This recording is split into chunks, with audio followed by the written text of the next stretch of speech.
کو پتہ ہے کہ 18,000 سال کا سفر نبی پاک علیہ السلام نے طے کیا، لیکن جب حضور تشریف لے گئے تو پانی چل رہا تھا تو چلتا رہا، کنڈی ہل رہی تھی تو ہلتی رہی، بستر گرم تھا تو گرم رہا، اور کائنات ساری کی ساری روک بھلا کیوں گئی؟ وہ کہتے اس لیے کہ نبی پاک جان ہے اس کائنات کی، اور جب جان نکل گئی تو دنیا کا نظام رک گیا، اور جب جان اور روح واپس آئی تو پھر نظام دوبارہ سے چلنے لگا۔ اعلیٰ حضرت فاضل بریلوی کہتے ہیں جان ہے وہ جہان کی۔ آج جہان ہے نا، اس کا مطلب ہے جان بھی ہے۔ تو زندہ ہے واللہ تو زندہ ہے، کہتے جان ہے وہ جہان کی، اور جان ہے تو جہان ہے۔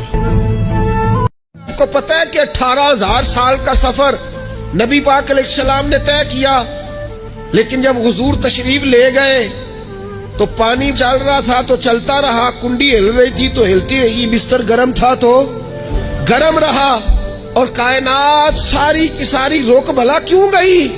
وہ کہتے اس لیے کہ نبی پاک جان ہے اس کائنات کی، اور جب جان نکل گئی تو دنیا کا نظام رک گیا، اور جب جان اور روح واپس آئی تو پھر نظام دوبارہ سے چلنے لگا۔ اعلیٰ حضرت فاضل بریلوی کہتے ہیں جان ہے وہ جہان کی۔ آج جہان ہے نا، اس کا مطلب ہے جان بھی ہے۔ تو زندہ ہے واللہ تو زندہ ہے، کہتے جان ہے وہ جہان کی، اور جان ہے تو جہان ہے۔ نبی کریم صلی اللہ تعالی علیہ وسلم نے ارشاد فرمایا 3 لوگ ہیں جنہیں دیکھ کے رب مسکراتا ہے۔ یا رسول اللہ صلی اللہ علیہ وسلم وہ کون کون سے؟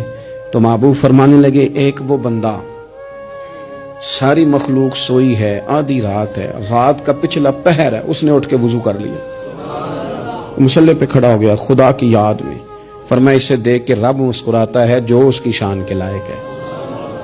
مسکراتا ہے اللہ، یہ تو سونے کا ٹائم تھا، یہ تو گہری نیند آنے کا وقت تھا، رات کا پچھلا پہر، رات پوے تے بے درداں نو نیند پیاری آوے، تے درد منداں نو یاد سجن دی ستیاں وی آن جگاوے، اور ساون کی کالی راتوں میں جب بوندا باندی ہوتی ہے، وہ راتوں کو اٹھ اٹھ روتے ہیں جب خلقت ساری سوتی ہے، اللہ مسکراتا ہے۔ اور سننا میرے بھائی، میرے نبی پاک صلی اللہ تعالی علیہ وسلم فرماتے ہیں جب مسلمان نماز کے لیے صفیں بناتے ہیں نا، ترتیب لگ رہی ہوتی ہے، اب اللہ کی بارگاہ میں کھڑے ہوں گے، قیام کریں گے، رکوع کریں گے، سجود کریں گے، فرمایا جب مومن صفیں بناتے ہیں تو رب دیکھ کے مسکراتا ہے، مسکراتا ہے۔ کمال ہو گئے عروج بندگی کا، جب بندے کو دیکھ کے رب مسکرائے، خدا بندے سے خود پوچھے بتا تیری رضا کیا ہے، مسکراتا ہے۔ اور میرے نبی پاک علیہ السلام فرماتے ہیں جب مجاہد جہاد کے لیے صفیں سیدھی کرتے ہیں، آج تو یہ رب کے نام پہ مرنے ہی آ گئے، یہ صفوں میں کھڑے ہوں گے، ترتیب سے لڑیں گے، ترتیب سے گلا کاٹیں گے کافروں کا یا شہادت لیں گے۔ فرمایا جب جہاد کے لوگ صفیں بناتے ہیں تو رب انہیں دیکھ کے مسکراتا ہے۔ کتنے نصیبوں والا وہ بندہ ہے جسے دیکھ کے مسکرا دیا۔ او یار، کبھی تیرا بیٹا تیرے سامنے مسکرائے نا چھوٹا، تو تیرا دل باغ باغ ہو جاتا ہے۔ تیری ماں بیمار کسی ایک دن صحیح طرح ہنس پڑے تو طبیعت خوش ہو جاتی۔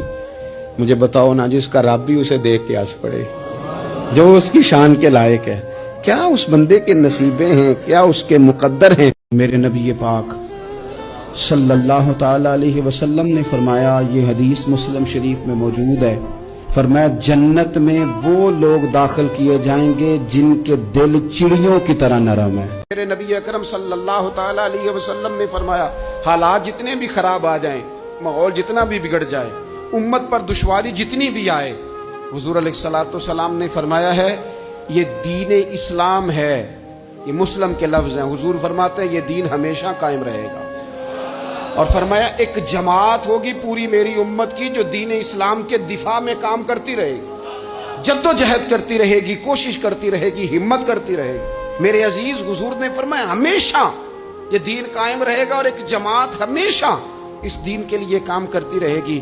اور میرے نبی پاک علیہ السلام نے فرمایا 100 سال کے بعد تو اللہ ضرور اس امت میں ایک ایسا شخص پیدا کرے گا، یہ ابن ماجہ میں حدیث موجود ہے، جو اس دین کی نئے سرے سے تجدید کر دے گا. وہ لوگ آتے رہے، جب حالات بڑے بگڑے تو حضرت عمر بن عبدالعزیز آ گئے، حالات کا رخ بدل کے رکھ دیا. پھر معاملات بڑے بگڑے تو امام شافعی جیسے لوگ آ گئے، غوث اعظم جیلانی جیسے لوگ آ گئے. حالات بڑے بگڑے تو شیخ عبدالحق محدث دہلوی جیسے لوگ آ گئے. ہندوستان میں جب ماحول بڑا کٹھن ہوا تو اعلیٰ حضرت فاضل بریلوی جیسے لوگ آ گئے. ہر صدی کے سرے پر اللہ تعالیٰ ایک مجدد بھیجے گا، حضور کا وہ غلام دین کو نئے سرے سے تازہ کرے. دین کے چمن میں ہمیشہ بہار رہے گی، ہمیشہ نورانیت رہے گی، ہمیشہ نور اعلیٰ نور رہے گا. یہ کام صرف کرنے کا کام کیا ہے؟ یہ دین تو پھلے گا پھولے گا. جو آگے بڑھ کے خدمت میں حصہ ڈال لے گا نا، وہ اپنا نفع کرے گا. یہ قرآن پاک ہے، یا ایھا الذین آمنوا ان تنصروا اللہ ینصرکم ویثبت اقدامکم. اللہ فرماتے ہیں لوگو، اگر تم اللہ کے دین کی مدد کرو گے نا تو اللہ تمہاری مدد کرے گا. ویثبت اقدامکم، اور تمہارے قدم جما دے گا، تمہیں استقامت دے. تم آگے، اور دین کی مدد صرف پیسوں سے نہیں ہوتی. کوئی شخص سمجھے کہ فقط مال سے مدد ہوتی ہے. جب آپ وقت پر آ کر مسجد میں جمعے کی نماز ادا کرتے ہیں تو یہ بھی آپ دین کی خدمت ہی کرتے ہیں. جب آپ دینی اجتماعات کی رونق بڑھاتے ہیں تو یہ بھی آپ دین کی خدمت ہی کرتے ہیں. جب آپ کسی دین کے طالب علم کا حوصلہ بڑھا دیتے ہیں نا، بیٹے بڑی بات ہے قرآن پڑھتے رہنا، یہ بھی آپ خدمت ہی کرتے ہیں. جب آپ دین کے بارے میں کسی جگہ بیٹھ کے اچھی بات کر دیتے ہیں، یار اللہ کا فضل ہے ہمارے دین میں یہ خیر اللہ نے رکھی، یہ بھی آپ دین کی مدد ہی کرتے ہیں. آپ کسی بھی جگہ کسی بھی حوالے سے دین کے لیے کوئی بھی پیغام دیتے ہیں، کوئی بھی بات کرتے ہیں، تو آپ دین کی یہ ساری خدمات دینیاں ہیں، یہ سارا درد ہے، یہ سارا ذوق ہے. ہم اپنا اپنا حصہ جس طرح بھی ملا سکے دین کی حمایت میں، دین کی مدد میں. جہاں کوئی ایسی بات ہو رہی ہو وہاں ہم دفاع کے لیے کھڑے ہو جائیں. ہر شخص اپنے اپنے مقام پر دینی ابلاغ میں، دین کی تبلیغ میں اپنا کردار ادا کرے. ایک جملہ کوئی بول دے نا رسول پاک کے دین کی مدد میں، ایک جملہ، یعنی کسی کو صرف اتنا کہہ دینا کہ یار تو اپنے بیٹے کو، تیرے 5 بیٹے ہیں، ایک کو قرآن مجید کا عالم ہی بنا دے.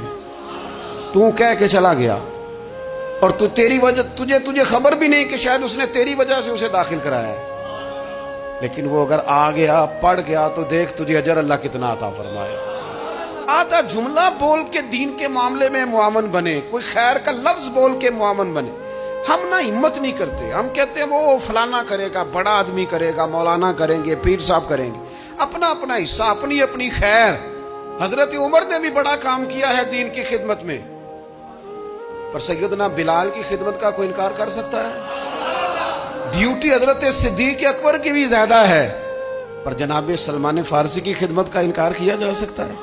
ہر ایک نے کام کیا، ہر نقطے کا اپنا عروج ہے، اپنی. اور یہ دین غالب ہوگا، غالب. یہ مت سمجھے تھوڑے سے حالات کمزور آئے ہیں اور تھوڑا سا مسلمان محکوم ہوئے ہیں مالی طور، اپنی کوتاہیوں کی وجہ سے ہوئے، اپنی غلطیوں کی وجہ سے ہوئے، اپنے اعمال کے سبب ہوئے، تو ڈر ڈر کے نہ جی.